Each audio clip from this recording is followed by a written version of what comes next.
Hi, and welcome to another episode of the Actor's Voice Conversations on Acting and Singing with John and Russ. We are here today with Mark Moliterno. He comes to us from Oberlin. He studied there with Richard Miller a few days ago. Since then, he's been at Westminster for 15 years. He is the founder of YogaVoice, is an international performer in opera and oratorio, and has performed all over the country, all over the world, indeed, and is just a wonderful person. We are thrilled to have you on the program. Thanks for being here, Mark. Thanks, guys. Good to be here. So our first question to everybody is, how did you get started? How did you get here? What's your journey to get to where you are today? Wow. So, as I was just sharing, it's kind of ancient history, but no, I started at Oberlin in the late '70s and early '80s, and that's where I met Richard Miller, and that's where I had my training for 5 years. And then I, from there, left and started a professional singing career that was took me to New York. I lived in New York for a decade, did all the things that normal singers do. And then I discovered that I loved teaching. And so I started to teach voice very, very bare bones, very practically. But I also, at the same time, had this sort of concurrent stream in my life of yoga practice. And I would be on New York City Opera national tours, and we would pull into a town, and I would take out my yoga mat and ask at the desk if I could have a room to practice in. And invariably, other people would say, "Hey, can we practice with you? And can you teach us something about yoga?" And I wasn't a yoga teacher at that time. I just was an enthusiast and a practitioner. So, but I always, I think in a lot of ways, my entire life's work has always been to teach. So that's why I think I resonated immediately with teaching voice when I started. And then along the way, I realized people were coming to me to teach them yoga as well. So that's when I began to inquire about yoga teacher certification. Along the way, I completed that at the 500-hour level. And then I was interested in yoga therapy. And so I completed the yoga therapy certification. I've had a lot of amazing teachers along the way, a couple that stand out, Richard Miller, of course, in the voice world, and then Larry Payne and Robert Butera in the yoga world. And so what happened over the course of my lifetime and my work is that these two tracks sort of were concurrent, and at a certain point, I started to see how they sort of crossed. And I started to realize that my yoga practice was informing my singing, and that my singing was making my yoga practice even more interesting and complete. And so I started to look for the relationships between singing and yoga. And drawing on my experience with Richard Miller and the whole systematic vocal technique approach of the way he taught, I started to recognize where the vocal techniques and the yoga practice started to meet within my own body. And so I developed a methodology around systematic voice technique and learning how to embody the technique from the point of view of the different chakras and energy systems in the body. And I began to recognize that each of those energetic centers in the body actually hold the key and the energy for the technique we're trying to do. So I equate systematic voice technique with chakras and with different practices in yoga. And so yoga voice then became the life's work. And that's what I've been doing for the last, say, 15 years, promoting and developing. And it's a system of understanding how your voice comes out of your body, and how to really become more self-aware of yourself as an artist in an authentic way. Well, that's fantastic. Now, I know we can't really pare down a lifetime of work into a soundbite here, but just kind of going in brief, if we can, what are some of those parallels or those first connections that you made between yoga and singing? Well, I like most people with yoga, we begin sort of with a physical body. And I began to recognize in my yoga practice how it was beginning to eliminate stress, and especially stress of an active lifestyle trying to be a singer in New York City and on the road. And it was very typical to find that the stressful lifestyle was being mitigated by some of the yoga practice. So on the physical level, I started to notice where tensions were coming from my body, and then when I would do yoga practice, I would notice that I would feel more relaxed and my voice would always respond differently. And then I started to become aware of how energetically yoga practice changed my energy, and I started to understand the philosophy of the chakras and the different models that yoga offers about self-awareness. So then I started to realize that the vocal techniques that I had always learned from Miller, and that I had established a sort of a regimen of daily practice around these vocal techniques, um, actually corresponded to different energetic experiences I was experiencing in my own body. So when I would do onset and release exercises, I would recognize that that came from a certain part of my body.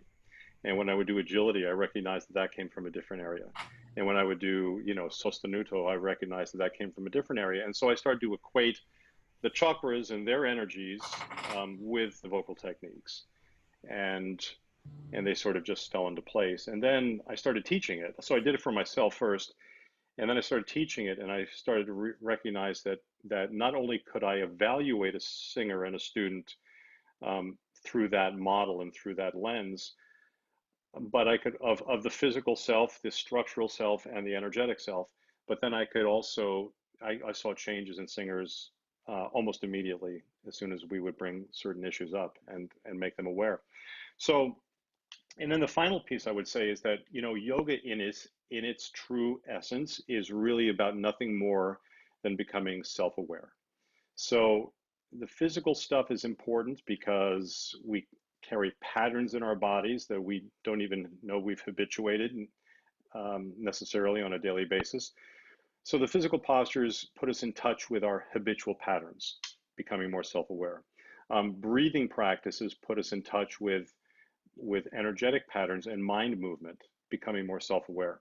And so all of yoga then leads us towards self-awareness, which I started to recognize as being critical for authenticity in singing, because I was recognizing in the industry a movement away from authenticity. And I was perceiving that in the sounds of people's voices.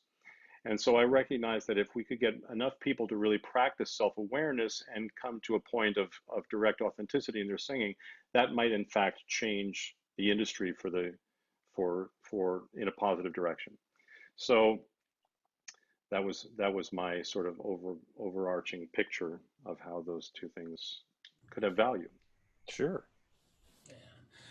That's really neat. I think it's so telling as well, because so often we spend so much time in the studio with students just trying to figure out where they're holding tensions and how they can release those tensions, and why are we grabbing in this way or holding in this way, where we're not necessarily creating a methodology for how they do that for themselves or how they find that. Right. And it sounds like you have really assimilated your yoga practice in a way that it's telling. It informs everything you do. It's amazing. Yeah. So one of my sort of guiding principles is that the voice, your physical voice, is actually an energetic instrument that is then manifesting through the physical forms of your mechanism. And I was trained as a mechanist, and I taught as a mechanist for a long time. But I think that this is a really interesting way to approach it. You begin to recognize that when physical things show up in a voice lesson as the teacher, as you're watching your student, if you look below the levels of the actual physical representation, you start to see where the causes are. What you're viewing in the physical is actually the symptom, and that there's a cause below that level. And I equate it with energetic balance and alignment, and that's where, for me, it works really well. So it's a really interesting way to be able to look at students and watch them, and to view them as whole entities rather than the vocal fault that's presenting itself. The trap that we all fall into. Yeah, right. It's that one thing that I don't like. Let's ignore the rest. That was amazing. It's that one thing I have to fix. Well, I mean, to a certain extent, we're trained that way, because when the pedagogy books for a long time were focused on, what element, where's the misfire, right? Right. What small mechanical piece of this puzzle isn't working? Whereas, when you're looking at a deeper intentionality and how someone connects to their own voice, that can manifest itself in a number of different tensions. Right. It's a whole. Yeah. It kind of flips the script, right? Correct. And I think that's the evolution of pedagogy. Yeah. Actually, I think that in the 20th century, it was about scientifically explaining the events that people always talked about in a holistic sense. So if you look at the treatises, like in the bel canto, now, Garcia was looking into people's throats with a laryngeal mirror, and he was explaining things like the coup de la glotte and the closure of the glottis and the pinching of the arytenoid cartilages and all of that. But at the same time, most people were talking about floating the sound and singing on the air and feeling, Lamperti says your voice should feel like a fixed star in the head with the gravitational pull in all directions. I mean, those are sensations. Yeah. Absolutely. And that's a great way of describing a sensation, but it's subjective and it's holistic. And I think that then the pendulum swung toward a mechanistic and a scientific view, because suddenly we had machines and technology that could actually look at a voice spectrographically, for instance, or in some other, with an EGG, electroglottograph, we could look at the vocal cord action and it would represent itself in a graph. So that, scientifically then we swung in that direction. I think the 21st century pedagogy is going to be is a mind-body balance, and so I often think of it as there's an objective truth to the voice, but there's a subjective experience. Everybody sings subjectively, even though there are objective truths to the mechanism, and so I think instead of an either-or approach, the 21st century pedagogy is how is it both and rather than either or. And that's what I'm interested in as a teacher and as I write and disseminate some of the work that I've done.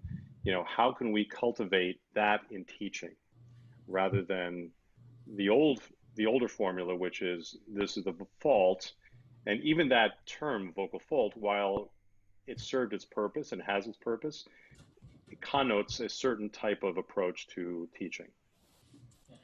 So I'm interested in the both and rather than the either or. That's lovely. Yeah, that's cool. Yeah. How do you think? Sorry, I'm trying to think of how to phrase this question because I'm off script a little bit. But how do you see the student evolving, say, over the last 20 years as a teacher in that environment? Yeah. Well, I've taught exclusively at the college level, so I can only relate, and professionals beyond that. So people making the transition from college to professional has been my clientele. I've seen students entering college with a different set of patterns, and I mentioned patterns before, a different sort of groups of patterns and tendencies toward patterns than they did, say, 15 years ago. I think people tend to be much less connected to the grounding qualities in their own mind-body energy and mind-body. I mean, we sit a lot. We spend most of our time looking at screens and information. So we tend to be a very top-heavy culture right now. And I see that showing up in singing. So a lot of times people are overthinking their singing. A lot of times people are trying to understand singing from the point of view of all the things rather than being more in their bodies. And so a lot of my work right now with that group is connecting them to their bodies, getting them in the lower half of their body and understanding that part of the body is just as important for freedom in the upper part. So I think of it sort of as foundation. If you don't have a firm foundation, then whatever is built upon it is going to be a little bit unstable. And I often find that when there are imbalances in the upper portion of the mechanism, it's usually because there's something disconnected in the lower portion of the mechanism. So to me, it's about reintegrating the whole. So I see that kind of student come, but I also see an interest in this kind of work from students. And I started to recognize about 5, maybe 7 years ago that I was getting students whose parents practiced yoga, right? So it was interesting that because they made the connection with my YogaVoice work and at the university and stuff like that. But I think just in general, this whole mind-body tendency and sort of worldview is moving into all forms of education, and I see that happening in voice training too. It's interesting. Yeah. Yeah. So now I'm a little bit curious, and I don't want to pull us off track, but about your journey from being a professional singer to teacher. You'd mentioned that you were out there and you were singing, and you spent like 10 years or so singing yourself. Were you teaching simultaneously? You said you found your way to teaching. I'm curious about how that happened. Yeah, so that's interesting. Yeah, so I was living in New York, and I was doing everything that the New York singers do. I was an auditioner by day and a waiter by night, and I had 2 small children in the space of a year, and we had 2 kids, 2 babies in Manhattan, and at that point, I was offered an engagement to go to Europe and to sing for 5 months in Europe. And I asked my agent at the time if there was some wiggle room in terms of me making trips back. And it really actually had to do around the birth of my daughter. I wanted to come home for the birth of my daughter. And I was told I couldn't do that. So I said, well, then I can't take this job. And then my agent dropped me that day from his roster. So suddenly my singing career was taking a downturn. And so that's when I started just kind of living the life of a waiter in New York and doing a little singing on the side as much as I could, because I no longer could get as many auditions, and that was just the reality of the moment. But then I had an opportunity to, my high school music director called me and said, we're having an artist in residency program for the first time, and we'd like you to come for 3 days and teach our choirs about voice and sing a recital. And I said, sure. And so I got on the bus in Manhattan, and I took the bus out to rural New Jersey where the class was. And I taught for 1 day, and I got back on that bus and I got back to New York City. And as I was walking home from the Port Authority, I had a real strong sense of, this is what I want to do. There was something about it that it was like, oh, this is what I wanted. And I had never really thought about teaching. I knew that I had a firm foundation pedagogically through my work with Miller, but I didn't really ever think of myself as much of a teacher. But then once that was open to me, I recognized that teaching really suited my intellectual, emotional nature in ways that performing even didn't. So I went in that direction, and I started teaching, and that was, oh gosh, it was like 25 years ago. So it's been that journey since then. And I maintain a singing career. I still sing concerts and oratorios and recitals, but I don't do much opera. But it's fine. I'm doing enough. But yeah, so I loved teaching from the moment I tried it. I think that's really telling. I think a lot of the teachers we've talked to, we went into the conservatories. The conservatories, of course, are geared toward performers, unless you're in a pedagogy program, which are relatively new, honestly. Right. And everybody's sing, and then a lot of us kind of found teaching. Maybe whether it was out of necessity because we didn't want to travel as much, or we didn't have the opportunity to do that, or because we just fell in love with teaching. I think that's an amazing story. I identify with it. There's a reason I don't sing opera engagements anymore, and I don't do as much stage work, because it takes you away from the kids, right? Right. Yeah, and since then I talk a lot about, in my work, I talk a lot about dharma and purpose. and essential nature of a thing. And I really believe that my dharma is to teach. I believe that my essential nature is to be a teacher. Sometimes it drove my kids crazy because instead of just telling them something, I would have to teach them a lesson. But even in that, I recognize that, that's part of my nature. And so I think it all began to unfold very nicely once I identified that.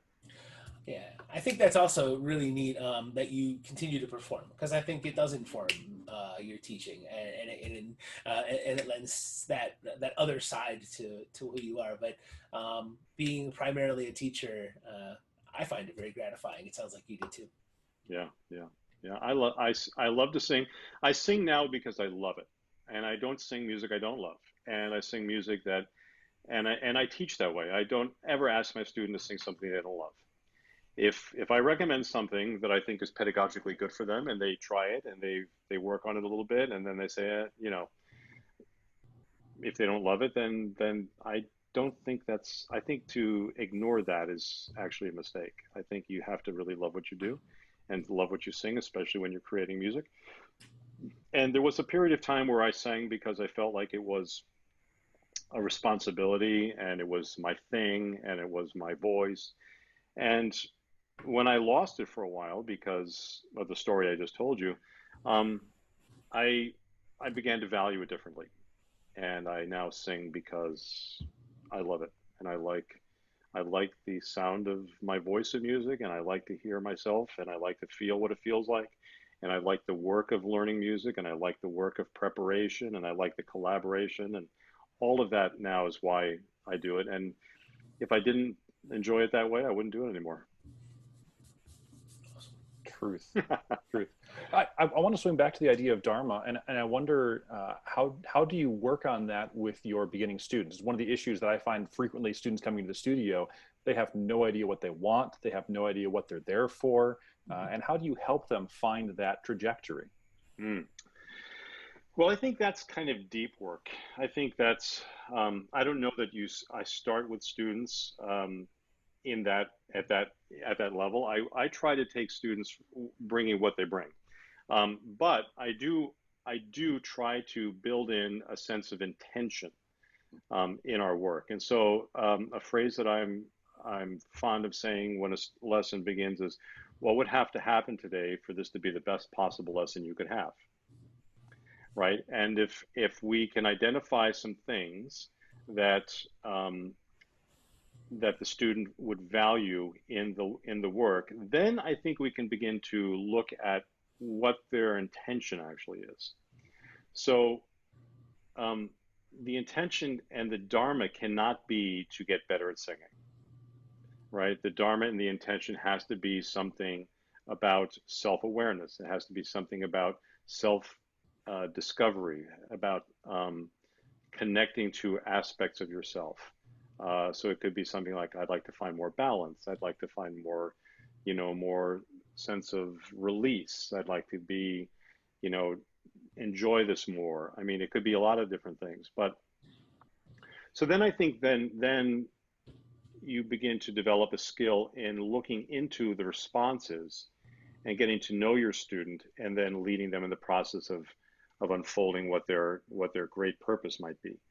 And I think a lot of times it really the rubber hits the road when people are experiencing performance anxiety, because that's where having a strong sense of your purpose begins to quiet the other thoughts that arise that cause the anxiety.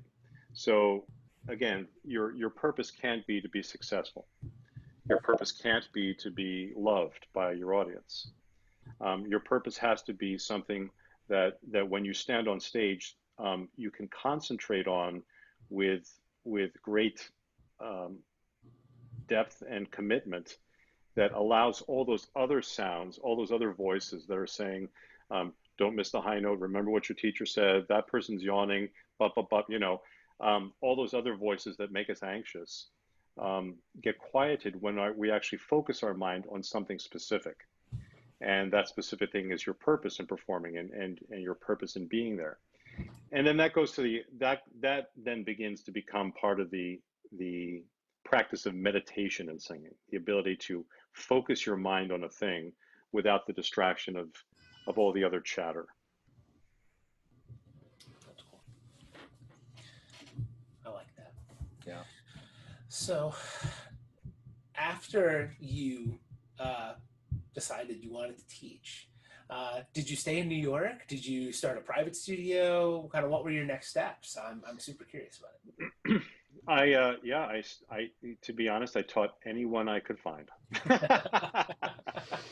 Yeah. So kind of hang the plaque and hope for the best. Yeah. Yeah. Like say, hey, are you breathing? Come on over here.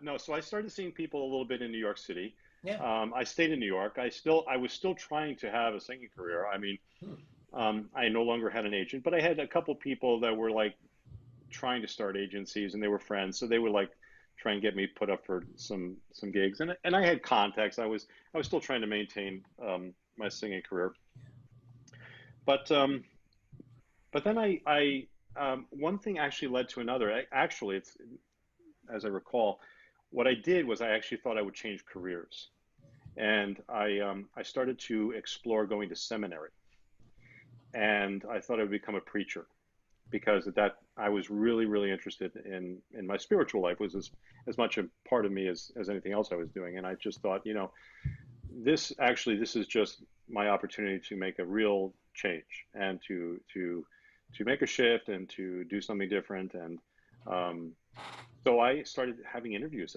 at seminaries, and just when I was I remember the day, I was hanging up with a seminary in the western part of the United States, and I was scheduling a visit because I was that close to going.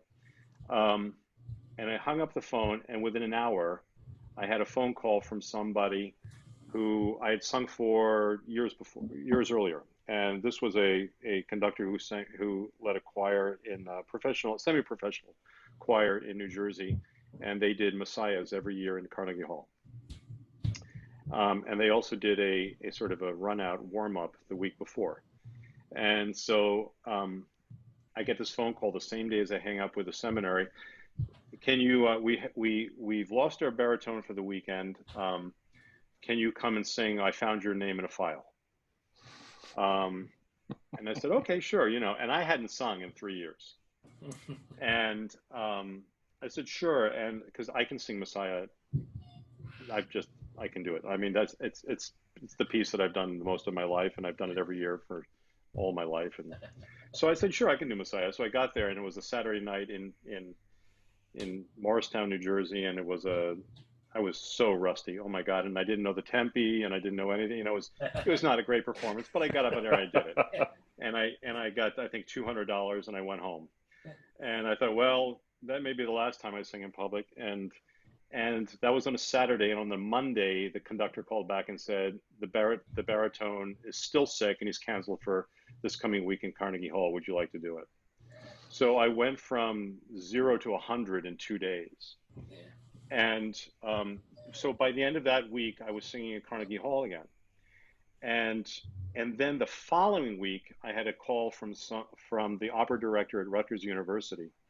Said, we need a Leporello for our Don Giovanni coming up in the spring at the university, and you've come highly recommended. Would you like to sing for us? And all of a sudden, I was singing again. And I saw that, and then the door to seminary kind of closed. And I was like, okay, this is where I'm being directed. So that's how I forget your question. It was about that, about that journey from I'm going to start teaching to where did that go, right? So yeah, to me, yeah. So then once I was in the academic setting again, they asked me if I wanted to come back the next year and start a DMA, and if I would be interested in the DMA at Rutgers. And that was about the same time as I was doing the other teaching, and that was the trajectory. Awesome. Wow. What I also love about that story is just how quickly fortunes can change in this career, from being on top of the world to dropped like a hot potato to nothing, and then in a blink of an eye you got gigs again, and it's all about that momentum and building Right. and that momentum. Yeah. Correct. And I often say to my students, your voice is, you're never going to lose your voice. I mean, I often say, if we take a Steinway 9-foot concert grand and put it outside and don't cover it for 3 years and just let weather beat it up, that instrument is destroyed. Your voice will never be gone. Your voice is with you all the time, and I'm living proof of it. I didn't sing for 3 years, and I could get up in a week and sing at Carnegie Hall. So your voice is never, because it's a part of you. And I think that's what makes voice such an interesting tool for self-awareness. And I think that we have great opportunity as singers to not only use our voices in the world to self-promote, but to use our voices and to let our voices be tools for direction inward. And so that we can become more self-aware through this practice of singing. And I think that it's been true in my life. And so, yeah, you'll never lose your voice. It's fascinating, and it actually really speaks to kind of at the core of why we wanted to start this conversation series, because we're talking about the reason we called it the actor's voice is we talk to singers, we talk to actors, we talk to people about the cultivation and use of this instrument that is a physical part of you. And how do we train it, and how do we use it, how do we integrate that training in a way that's going to be meaningful and help performers of all genres, of all ilks, kind of speak their truth with this instrument. It's a fascinating thing. Yeah, our motto is empowering authentic voices, and that's to me, I mean, why sing if you're not being true? I like that. Absolutely. I would love to get into a little nitty gritty if we can. What sort of things do you find yourself doing regularly in the studio with your students? Are there practices or exercises that are a daily and every week with the student? Yeah, so back to my voice training with Richard Miller, we had from the very beginning, from day one with him, he taught us a vocal regimen that he wanted us to take into the practice room and practice every day. So there was onset and release, there was agility factor, there was sostenuto, range extension, working on vowel modification through the passaggi, just the technical things that were hallmarks of bel canto methodology that he had over time sort of been able to talk about and write about. And this was, again, in the late 70s, early 80s. I left Oberlin in 83, and The Structure of Singing, which is his seminal work, was published in 86. So he was formulating all of these techniques and writing about them as I was there. And so we had a vocal regimen every day. That's the way I taught for most of my teaching career. And I still do. I still think that the elements of healthy, functionally efficient vocalism are the elements that are found in the bel canto. To me, that is the most functionally efficient way of singing from the point of view of simply the mechanism and the coordination of breath and position and structure and then sensations that arise. So that is the sort of vocal foundation. With the yoga voice, what I do then is what we always start with is breathing. So when a student walks into the lesson, we start with a protocol that I've built around 3 different breathing techniques, which is equal breathing, alternate nostril breathing, and then what is called Kapalabhati breathing, or skull shining breath, which kind of really activates the whole breathing mechanism, especially on exhalation. And by the time we awaken the breathing, then we're ready to actually think about singing, because as obviously we don't even need to say it, but singing is about the breath. And then I build the daily practice on those elements of the voice technique, but I think about them, I try to relate them to the singer's body through the yoga. And so I might put them, we will do some exercises, and if the exercise is going well and it's accomplishing what we want in the technique, then we move on to the next one. And invariably we find that we get to a point where something needs some attention. So instead of then making it simply about the voice, that's when I bring in the yoga postures. I may put someone in a yoga posture as they sing. I equate different sounds with different chakras and different postures. And then I also bring the vocal technique in with that as well. So we might do, let's say, we might do some range extension in a vocal posture in a yoga posture that opens the hips, because registration balancing really comes from a flow of energy that starts around the sacrum. And so we might put them in a yoga posture that opens the hips or opens that part of the body where there might be something stuck. And then all of a sudden the voice works and we can learn from that, and then we go on. So it's really an integrated approach. It's based on the foundation of these are the things we need to have in functional, efficient singing. But we get there through some of these techniques coming from yoga. And so I think of it all as vinyasa. So the word vinyasa in yoga means to sequence something in a particular way. And so what I recognized a while back was that vocal regimen that Miller gave us, that was a vinyasa. That was a sequence of a patterned practice. And so I create a pattern of practice for my students. And they can be physical postures, they can be connected with the vocal techniques. I like them to do that in the practice room. So they might be standing in tree pose and singing a scale, or they might be or they might be in a seated twist singing an agility passage. These different parts of the body and the different postures correspond to the different vocal techniques. So that's the way I work. It tends to be I think of it systematically, but I try to, and then make sure everything is incorporated into one whole thing at the end. And that's the song. That's great. Yeah, that's great. I would love to come back to the skull shining breath. This is a term that I am not familiar with. Care to elaborate? Yeah. So the technique is called Kapalabhati.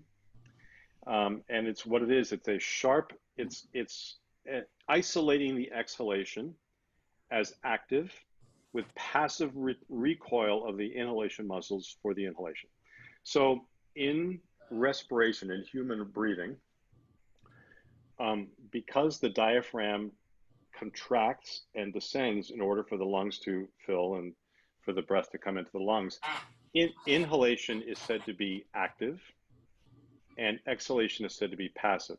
This is in normal everyday breathing. In singing, it's the opposite. Well, at least we have to be more active in the exhalation. So one thing that this Kapalabhati breath does is it isolates the movements of the exhalation musculature and then promotes or trains you to have a simple recoil on the inhalation, and so that you're not taking a breath, but you're allowing the body to open for breath. And the technique is it's pretty simple. You do it through the nose, and you have sharp exhalations using your abdominal muscles. So it's something like this. It's like,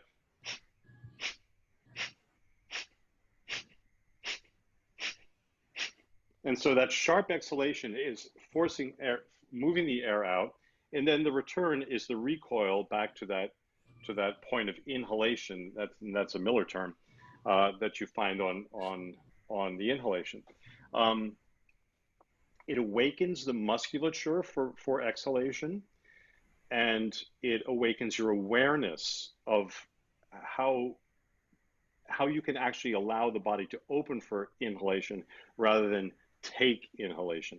And I think most people tend to overbreathe when they sing. They try to take too much breath, or they assume that they have to have the fullest possible breath for every phrase.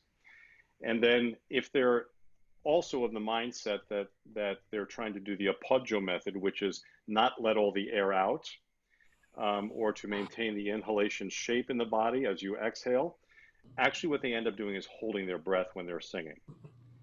And I'm not a fan.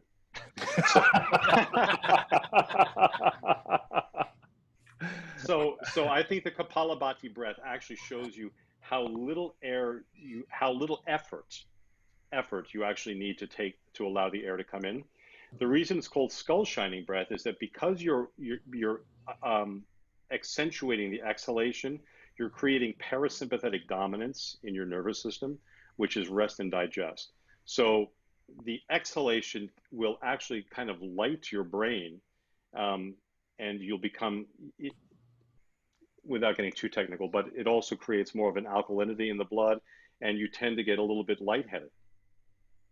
And so it's not recommended while you're driving, and it's not recommended while you're standing. You should be seated to do this.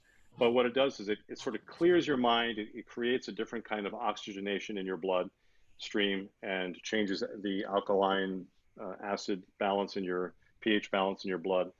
And the sensation or the subjective experience of it is that you might get a little lightheaded.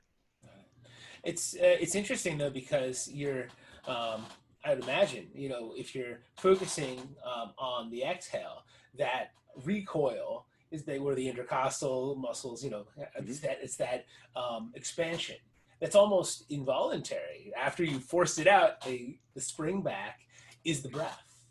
Right. So this comes back to the whole idea of yoga being a both and methodology rather than an either or. Yeah. If you align the body in a such, so this, now we get into another whole area of like alignment. So if you are in the physical alignment that accentuates inhalation, let's say your ribs are lifted and your back is arched and your chest is lifted, and then you try to do the Appoggio method and you don't let the air out fully, now you've locked yourself in an inhalation form, and you're trying to exhale. And you're going to get to a point where you're not going to be able to, you're going to feel like you're out of breath, but in fact, you haven't let all the breath out. So then you take another breath and it starts, we call this stacking. That's a typical term. You stack your breath. Conversely, if you're caved in and rounded and your sort of tailbone is tucked under and your back is rounded and your sternum is collapsed, that's the exhalation form in the body. And you're not going to optimize your inhalation in that one. You're not going to get a full breath or complete breath. So basically, the alignment is actually that you want to have both present in the body simultaneously, both the inhalation form and the exhalation form. So, and you're not taking sides with one or the other. It's a both and approach. So you try to maintain this balance of inhalation and exhalation form in your body, which, by the way, begins in the pelvic structure. So you start at the level of the pelvic bone, which allows the spine to do all that other stuff. And then what happens is, as you're exhaling, your body's already prepared for inhalation. So all you have to actually do is stop exhaling, because the body will recoil because it's ready. It's sharing the inhalation and exhalation form, and then exhalation becomes an easy part after inhalation. So it becomes this sort of dance of energetic movement, and then it gets more technical a little bit with the yoga teaching on breathing and prana and the movement patterns and stuff like that. But essentially, we can say physical alignment affects how the breath comes in and out. And we look for that balance, so that what you said, Russ, is that we just simply have a recoil that happens quite by itself. Yeah, I love it. And it, you know, there's so many of those wonderful interconnections. It's just fantastic. Oh. So, John, do you want to? I don't want to get too into the weeds. Do you want to continue down a path of pedagogy? I do have one other pseudo-pedagogy related question before we move on to other things, which is looking at the idea of the practice of singing. And I love that concept, as opposed to I am a singer and I'm going to work at my singing, but the practice of singing, the daily activity, working on a practice regimen, a system of here's what I do on a daily basis, versus spontaneity in singing, And how do we balance that as singers, and how do we balance that as teachers? Yeah, you're asking big questions. We're gonna have to go to part 2. I like that. But you know, this is the stuff I love the most. Oh, this is fantastic. This is the meat. Yeah. So practice implies discovery, I think. I don't think practice. I often ask myself, why do students not practice? Why is it that you assign them to do something and you find out that they went in like 1 day a week for half an hour, or they tried to cram in practice the night before their lesson? Why do students not practice? What is the resistance to practice?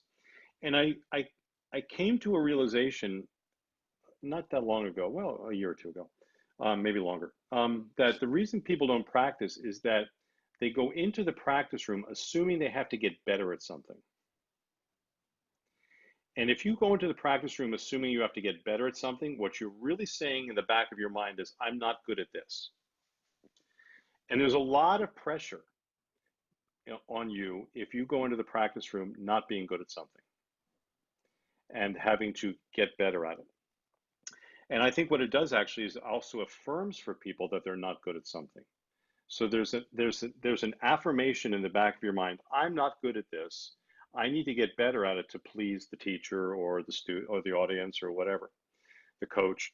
So to me, practice is a different mindset. Practice is, let's see what we can discover today.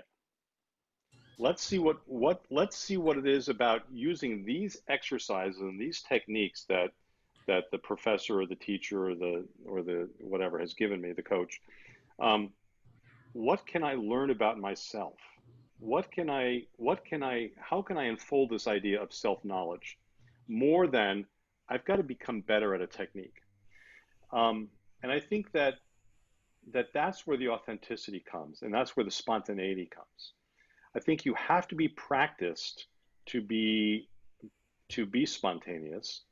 The technique certainly has to be elevated to a point. I don't advocate for lack of technique or non-technique or laissez-faire technique. It's not that. Technique is vitally important. Phyllis Curtin once said that until you have 2 people living in you, you have the artist and the technician. And until the technician is fully formed, the artist is not free. And I do believe that to a large degree. So I think, but the technical development doesn't happen because we beat ourselves into submission somehow. The technical development becomes more actualized and manifested when we tune into how it's actually coming out of our bodies. And so it's more of a practice of self-discovery and awareness than it is about trying to impose an idea on yourself. Does that make sense? Absolutely. It really does. And I'll go even a step further. I remember a conversation, it still sticks with me, that I had with a high school student. I was directing a show, and I was working with her, and a very young student, but with a lot of promise. You know, you hear it in the voice, and you say, "Oh wow!" And one day I said, "Like, you know, you should consider taking lessons." And this crestfallen look, because she's like, "Why? Am I not good?" And then that moment I realized that people equate that idea of practice or working with a teacher or putting a technical work with fixing a problem rather than with growing. And, and having that conversation with her for the first time and saying, no, it's quite the opposite. Right. Yeah. But that mindset, it's astounding. And I love that students are avoiding the practice because they feel like it makes them lesser rather than or their greatest fear that they're not good enough is actually why they're walking in there. Wow. And I think teachers have a responsibility not to lay that on the students too. You know, but so it's interesting you should say that about the student, Russ, because I think that in yoga terms we would say that moment is the engagement of the ego. And that's where the ego, and ego isn't a dirty word. Ego isn't like some horrible thing that, we have to try and eliminate altogether from our lives. Ego is vitally important. You need to have ego because it's your personality structure around the core self. But what happens is the ego gets out of balance when we are trying to be better at something, or when we feel like we're not good enough. That's ego then trying to compensate for those actual non-truths. Yeah, that's neat. Yeah. Because at the core of all of us, yoga would teach is that we all are already whole. And I think that's actually what yoga practice was always intended to do. It was a technology for recognizing your wholeness and beginning to work through the patterns that you've created, as all human beings do, to compensate for a false idea about yourself that you're not already whole. That's fantastic. It really is. Do you have a redirect or a new direction you want to go, or do you want to move on to our final question? I think we are wrapping up here. Like, what's the final question? We have a couple final questions. I mean, there's the what are you working on that we had kind of put together, not really thinking about the post-COVID landscape. And we started this incidentally, like right as everything was changing. So right. We had this. Oh yeah, what projects are you working on now? Where can people go to see your latest work? And now everybody's at home. Right. Well, I think that actually has defined what I'm working on. I think that COVID and quarantine, and I think what is going to be a change for quite a while, and maybe forever, in how we disseminate information, in terms of education. Mm-hmm. My son-in-law works for a software company in Seattle, and he said something very, very interesting. Like, I talked to him like the day everything went into quarantine, or like a week later, actually. And at the schools where I work, we had to get up and running with online teaching within a week. Yep. And my son-in-law says, think about everything that has happened in a week. They were talking about those things rolling out in like 10 years, pre-COVID. So, the technology is going to be responsive to, and the development of technology is responsive to the need. And I don't think we're ever going to go back now that these technologies are being formed and formulated and used, and people are getting used to it. I don't think that we're ever not going to be without them again. So I think singing teaching will always be some sort of hybrid of in-person and remote learning. But one thing that remote learning has done for me, and having to do everything remotely, it's helped me reimagine and sort of redefine how I want to do work and how I think my work can reach more people. I began to recognize immediately that, we had a workshop scheduled in March in New York City, and I think we had 4 or 5 people registered for it. It was in a physical space at Opera America, and we had to take it off, and we had to cancel that, and we brought it online, and the same day and the same time we ran it online, we had 18 people, and from all over the country. So I started to recognize that the limitations of space and time no longer will bind us. That even I can do a teaching and record it, and someone can watch it 12 hours from now. So what we're working on now is redesigning some of our YogaVoice offerings and our YogaVoice trainings so that it's accessible to more people through the technological media. And I think it's fantastic. We're working on we're in the midst of just redoing and we've finished. We just have to sort of finish repackaging it. Our YogaVoice teacher training, which is a modular training program. We every year have a a summer intensive, which is going to be online this year, but we can reach more people with that. And I'm working on a lot of writing and creating content which will be easily disseminated through the media so that we're using now. So I just think that for the work that we're doing with YogaVoice, I think that it's the new way of doing business is going to be really, really good. Yeah, It's fantastic. It is. It's really interesting. You know, the changing face. Everyone talks about the new normal, and we don't know what that's going to be. But it sounds Right. like, you know, you've you've embraced it. Yeah. So this summer I'm teaching online yoga for training programs around the country, and I've that's worked well. I was teaching a yoga class at one of the colleges that I was teaching at Yoga for Performers, and we mid-semester we had to all just do it they all did it from their bedrooms at home because they weren't allowed to come back to college. Yep. And this summer I'll be teaching it for the cooperative program, and I'll have 20, 30, 40 people signing in to the Zoom meeting, and I'll lead a yoga practice, and it works. It works fine. That's fantastic. It's Awesome. fantastic. I think definitely, Mark, we want to know how can people find you?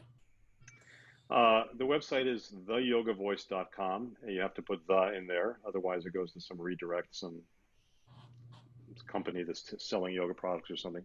But it's theyogavoice.com, and yeah, that's the best way. We have a contact form through the website.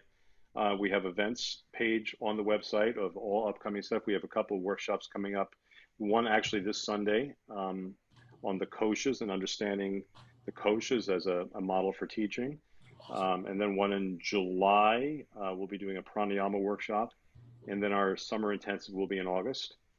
And people can sign up and register there, but you can also just reach out to us and contact through the website, theyogavoice.com. We have a nice Instagram page, YogaVoice, and we're YogaVoice on Facebook as well. We try to make several. The Instagram is more of an information page. I don't put a lot of I actually try to do some teaching through there, but there's interesting information there, and people can just get in touch. Awesome. Wonderful. Very good. It's been great to see you. It's been great to have this conversation. Thanks so much for taking the guys. time. Yeah, nice to meet Thank you so much. Thanks. Great questions. And thanks for inviting me. I really appreciate it. Absolutely.